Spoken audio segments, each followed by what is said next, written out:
සුබදෑසනක් යේසුස් ක්‍රිස්තුස් වහන්සේගේ නාමයෙන් ප්‍රශංසා වේවා. ලෙන්ත කාලේ දෙවෙනි සතියට අපි ඇවිල්ලා ඉන්නවා. ස්වාමීන් වහන්සේ මුළු විශ්වයම උන්වහන්සේගේ වචනයෙන් මැවූ බව අපි දන්නවා. ඉතින් උන්වහන්සේගේ වචනයට බලය තියෙන උන්වහන්සේගේ හැම වචනයකම යම් ආත්මිකව, භෞතිකව යම් කිසි අරමුණක් ඉෂ්ට වෙනවා. ඉතින් උන්වහන්සේගේ ස්වරූපයට සමානත්වයට මවනු ලැබූ මනුෂ්‍යයාට ඔබට මට මේ වචනයට බලයක් තියෙනවා. ඔබගේත් මගේත් වචනවලට බලයක් තිබෙනවා. ඒක තමයි අපිට වචන වලින් ආශිර්වාද කරන්නට පුළුවන්, ඒ වගේම වචන වලින් ශාප කරන්නට පුළුවන්. නමුත් ක්‍රිස්තුස් වහන්සේ අපිට ශාප කරන්නට අවස්ථාව දීලා නැහැ. උන්වහන්සේ කියලා තියෙන සියල්ලන්ට ආශිර්වාද කරන් මේ වචනවල බලයක් ගැබ් වෙලා තියෙනවා. ඉතින් මේ වචන හැසිරීමෙන් අපි බොහෝ ප්‍රවේශම් වෙන්නට ඕනේ. හිතෝපදේශ 10:19 වෙනි පදේ කියනවා වචන බහුල වූ කල වරද හිඟ නැත. එහෙත් තමාගේ තොල් ආණ්ඩු කරගන්නා නුවණ ඇති කෙනෙක්. අපේ වචන අපි ප්‍රවේශම් කරගන්නට ඕනේ. අපි දන්නවා අපි කතාවටත් කියනවා දිවට අස්ති නැති නිසා හැම පැත්තරම නැබෙනවා. අපි දිවෙන් අපේ මුඛයෙන් හොඳ දේත් කතා කරනවා, නරක දේත් කතා කරනවා. වචන බහුල වෙච්චාම වරද වැඩි වෙනවලු. එහෙනම් වරද අඩු වෙන්නට නම් අපි වචන සීමා කරගන්නට තිබෙනවා. අපි බොහෝ වෙලාවට වචන වැඩි වුණාම අපවිත්‍ර දේවල්, ඕපාදූප, කෙන්දිරීම්, චෝදනා මේ වගේ දේවල් අපේ වචන වැඩි වෙන්න එනවා. ඉතින් මේ දේවල් අපි අඩු කරා, චෝදනා කිරීම අඩු කරගන්නවා, ශාප කිරීම, ඍණාත්මක සිතුවිලි වචන වලින් එළියට එන එක අපි අඩු. අපේ ඇදහිල්ලට පවා අපේ වචන බාධාවක් වෙන අවස්ථා තියෙනවා. අපි යමක් ගැන ඇදහිල්ලෙන් බලාගෙන ඉන්නවා.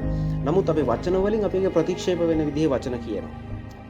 අපේ වචන වලින් අපි ඕපාදූප කතා කරමින් බොහෝ පාපයට අපිව ඇදගෙන යන මේ වචන නිසා. ඒක නිසා තමයි දේව වචනේ කියන්නේ තමාගේ තොල් ආණ්ඩු කරගන්න තැනැත්තා නුවණැති කෙනෙක්. අපේ කට පරිස්සම් කරගන්නට තිබෙනවා දේව වචනය තමයි. මේ කතාවටත් එහා බරපතල ප්‍රකාශයක් තියෙනවා යාකෝබ් පොතේ 1 වෙනි පරිච්ඡේදයේ 26 වෙනි පදේ. යමෙක් තමාගේ දිව යටත් කර නොගෙන තමාගේ සිත රවටවා ගනිමින් තමා භක්තිවන්තයෙක්යි සිතන්නේ නම් ඔහුගේ භක්තිවන්තකම හිස්. මේක බරපතල ප්‍රකාශයක්. අපි අපේ මුඛයෙන් ප්‍රකාශ කරන වචන ගැන කිසිම සැලකිලිමත්කමක් නැතුව ඔහේ කටට එන හැමදේම කියමින් අපි හිතනවා නම් අපි භක්තිමත් කියලා දේව වචනේ කියනවා ඒ භක්තිවන්තකම හිස්. ඒ කියන්නේ ඒ භක්තිවන්තකමක් නැහැ.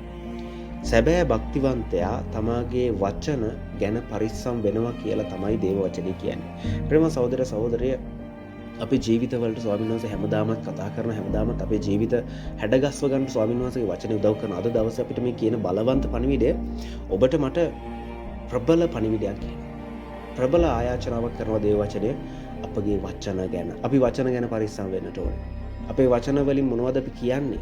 අපේ වචන වලින් දෙවියන් වහන්සේ ප්‍රශංසාවට ලක් වෙනවද? අපේ වචන වලින් යහපතක්ද අපි කතා කරන්නේ? එහෙම නැත්නම් අපි වචන වලින් බොහෝ පව් කරනවද? අපි වචන වලින් බොහෝ පව් කරනවා. සිතේ පූර්ණකමින් මුඛේ කතා කරනවා කියලා දේව වචන කියනවා. අපේ වචන අපි නිකන් කිව්වා කියලා කිව්වට ඒවා ඇත්තටම අපේ සිතුවිලි, අපේ ඇතුළාන්තයේ තමයි අපේ වචන වලින් පිටවෙන්නේ. ඉතින් මගේ ප්‍රේම සහෝදර සහෝදරිය වචන වලින් අපි පව් කරන එක නවත්තගන්න. අපේ වචන අඩු කරගන්න. හිතෝපදේශ පොතේ කියන්නේ වචන අඩු කරගන්න. කතා කරන එක අඩු කරන්න, දෙවියන් වහන්සේගේ හඬට සවන් දෙන්න. ඒ විට පාපය අඩු වෙනවා. වචන වැඩි තැන වරද වැඩි වෙනවා. වචන අඩු තැන වරද අඩු වෙනවා. ඉතින් එසේ කරන්නට වචනේ දමන කරගන්න ස්වාමීන් වහන්සේ ඔබටත් මටත් ආශිර්වාද කරන සේක්වා. ඔබට ජේසුස් පිහිටයි.